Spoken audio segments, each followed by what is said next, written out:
kita memulai listnya, aku peringatkan jika anime yang ada di list ini adalah rekomendasi pribadi dan tidak mengacu kepada survei manapun. Rekomendasi ini sangat subjektif dan sangat mungkin berbeda dengan pendapat kalian soal genre ini. Dan tanpa basa-basi lagi, let's begin!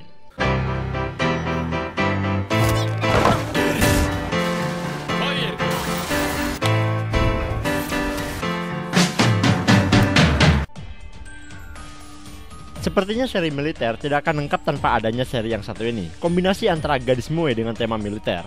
Pada awalnya aku juga bingung dengan seri yang satu ini. Gak kelihatan militer-militer amat. Apalagi dengan level fanservice yang mereka tebarkan. Seems like someone in Gonzo realized that they don't have a bit around to boss anymore. They want pants? Let's give them pants. Namun, believe it or not, Strike Witch tidak hanya mengenai pantsu saja, tapi juga ada persahabatan, kode etik militer, and kicking some ass.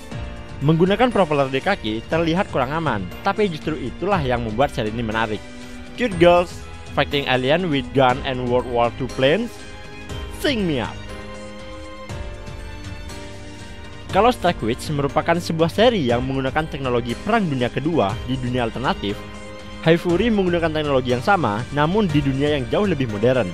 Untuk menjadi Blue Mermaid, sebuah pasukan maritim khusus Akeno harus belajar di SMA maritim yang terkenal. Seri ini bercerita mengenai gadis-gadis SMA yang berlatih mengoperasikan kapal Perang Dunia Kedua. While I do think that is an incredibly difficult and near impossible feat to do in the real world, namun gadis-gadis ini dapat mengoperasikan destroyer Harekaze dengan baik. Sayang, sebuah insiden membuat mereka harus berhadapan dengan salah satu kapal perang terbesar masa Perang Dunia Kedua, yaitu Musashi. Setelah kita membahas seri penuh gadis cantik, pilihan selanjutnya jatuh kepada sebuah seri yang penuh dengan bara-bara ganteng. Ya, Joker Game adalah seri nomor 8 yang aku pilih. Karena walaupun tidak penuh dengan pistol dan peperangan Joker Game terjadi di balik layar. Apalagi kalau bukan perang espionage. Joker Game menggambarkan usaha Jepang untuk membentuk agensi mata-mata mereka sendiri, supaya mereka bisa memiliki keuntungan dalam perang yang akan datang. Bagaimana mereka mengemban tugas, berbaur dengan orang-orang tanpa diketahui, dan pedihnya hidup sebagai mata-mata yang harus gugur dalam tugasnya.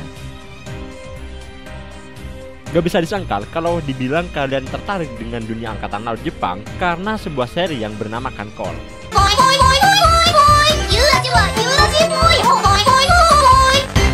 Namun aku menemukan sebuah seri yang lebih menarik dari animenya Call, yang bernama Zippang.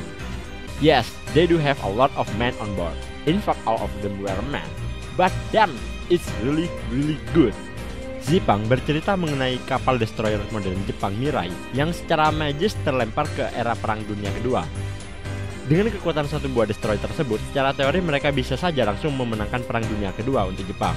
Namun, para kru sadar kalau mereka tidak boleh merubah sejarah secara sembarangan. Bisakah kru Mirai kembali ke masa depan tanpa merubah sejarah? Silakan jawab pertanyaannya. Menjauh sedikit dari bumi dan peperangan angkatan darat, udara maupun laut.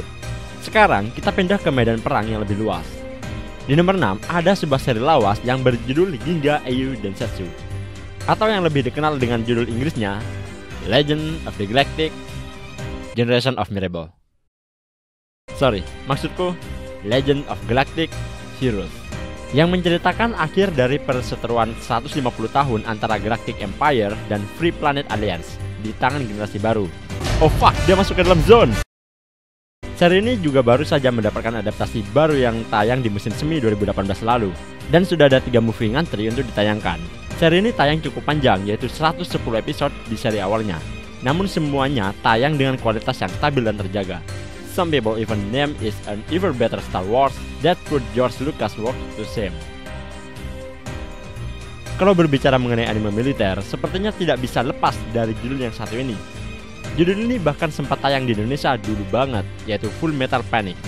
Sosuke Sagara adalah seorang sersan dari organisasi militer Mithril yang harus melindungi seorang gadis bernama Chidori Kaname agar gak jatuh ke tangan musuh. Sosuke yang sejak kecil tumbuh dengan cara militer harus bergabung dengan SMA publik yang penuh dengan orang-orang normal. Bisakah dia bergabung? Seri Full Metal Panic ini merupakan sebuah seri hit buatan Gato Shoji yang sempat menjadi meme karena season ketiganya, season 4 for some people, tidak kunjung datang. Akhirnya, season ketiganya yaitu Invisible Victory tayang juga di musim kemarin. Apakah kalian termasuk orang-orang yang sudah menunggu kedatangan season terbarunya?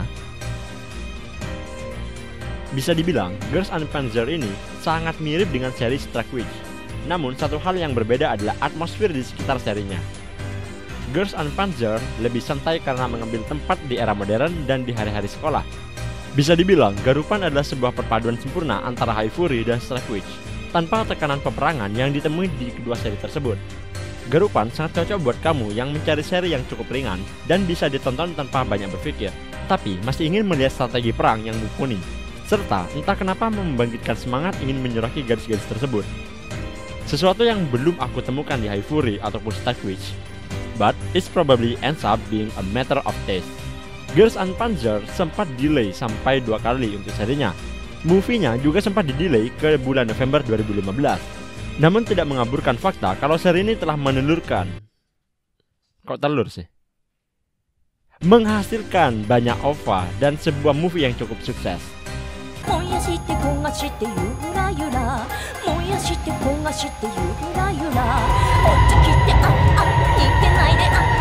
I'm not going back in. No, I won't do it. Seriously, no. I'm not going back in. It's done. Cut. Can maybe somebody put me back in the Kubrick? I want to go back in the Kubrick. Like, somebody maybe can take me to the room where I become an old man and watch myself die? Yeah? It's fine, like, you don't even need to give me the whole Space Baby thing. I'll go without Space Baby. Okay, fine, I'll take the Space Baby.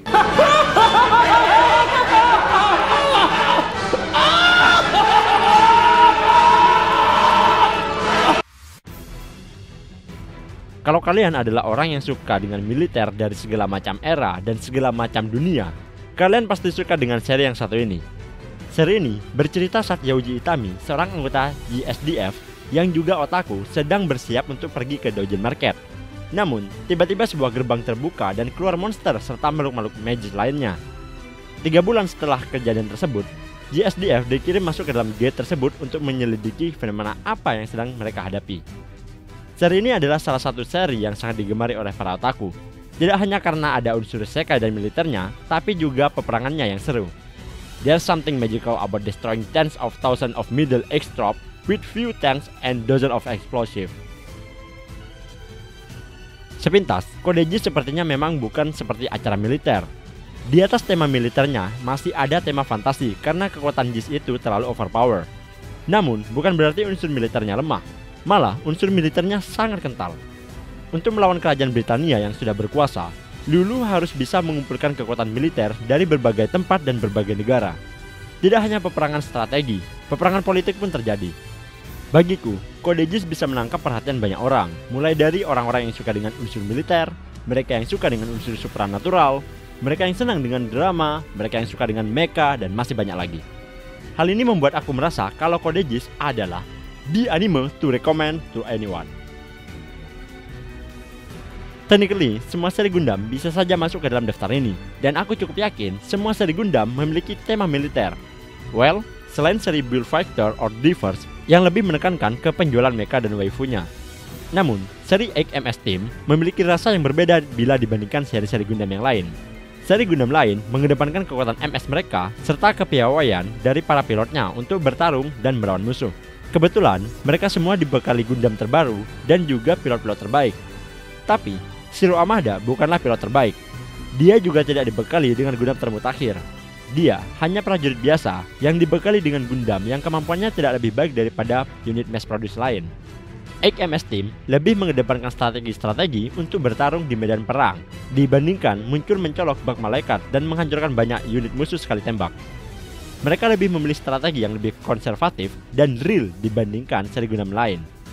Kapan lagi kalian bisa melihat manusia menang melawan Zaku hanya menggunakan satu buah bazooka?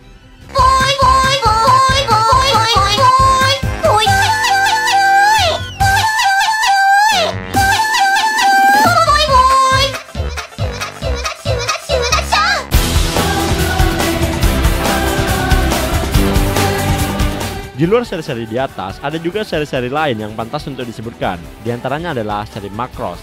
Walaupun Macross sangat kental dengan cinta segitiganya, namun unsur militernya jauh lebih kental. Selain itu, masih ada judul seperti Jormungand yang menekankan dunia mercenary-nya, atau Yojo Senki yang kelihatan sedikit mirip Strike Witch, cuma ekspresi pemeran utamanya itu agak crazy. Serta ada juga seri Move Look, tapi kalian harus siap mental dan perasaan karena si adiknya protagonis sudah ya kalian tahu sendirilah kalau sudah nonton. Mungkin sampai di sini dulu saja rekomendasiku untuk anime militer yang patut untuk ditonton. Apakah kamu punya rekomendasi lain? Jika kalian punya anime militer lain selain yang aku sebutkan tadi, silakan tulis di kolom komentar. In the end, see you next time. Bye bye.